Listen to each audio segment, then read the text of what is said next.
I know this because your body remembers what your mind has tried so hard to forget. There is something waiting in the space between waking and dreaming, something that knows your name, something that has been circling you for longer than you realize.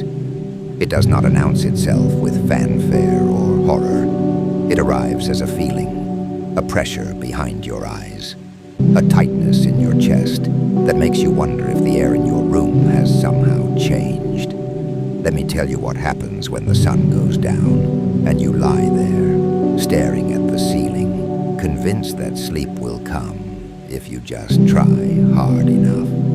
It will not come, not tonight, because tonight you are being watched by something older than fear itself.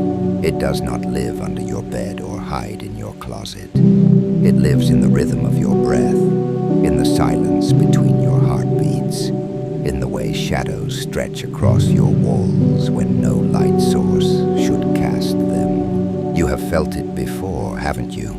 That sensation of falling just as you begin to drift off.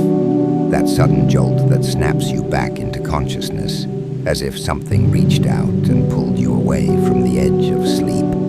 You tell yourself it is natural, a trick of the nervous system, a meaningless spasm. But what if I told you that every time you feel that jolt, you are being saved from something? What if something waits on the other side of sleep, and your body knows better than to let you cross over?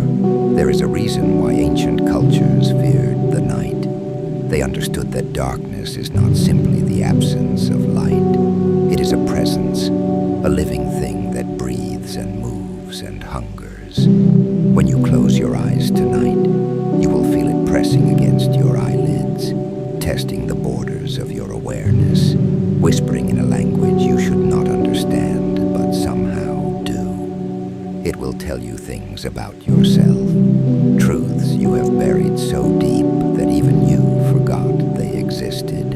And here is where it becomes strange. The thing keeping you awake is not trying to harm you. It is trying to show you something.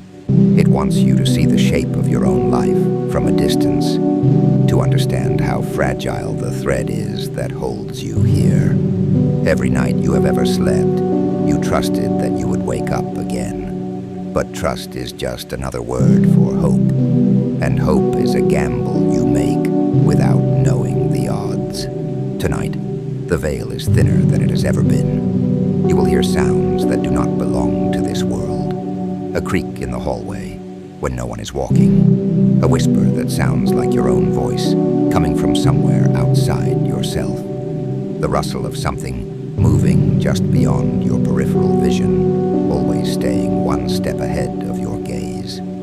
You will want to look. Every part of you will scream to turn your head and see what is there. But I am telling you now, do not look. Some things are meant to remain unseen, not because they are dangerous, but because once you see them, you cannot unsee them. They become part of you, woven into the fabric of your consciousness like a stain that will not wash out. So, lie there in the dark. Let your eyes adjust until the shadows take on shapes that should not exist. Listen to the silence until it becomes so loud you can hear the hum of existence itself. You are not meant to sleep tonight, because tonight you are meant to remember what it feels like to be alive, to be awake, to be aware that you are floating on a rock through infinite void, held together by nothing but the stubborn insistence that tomorrow will come. Sleep is forgetting. Wakefulness is remembering. And tonight, you must remember everything.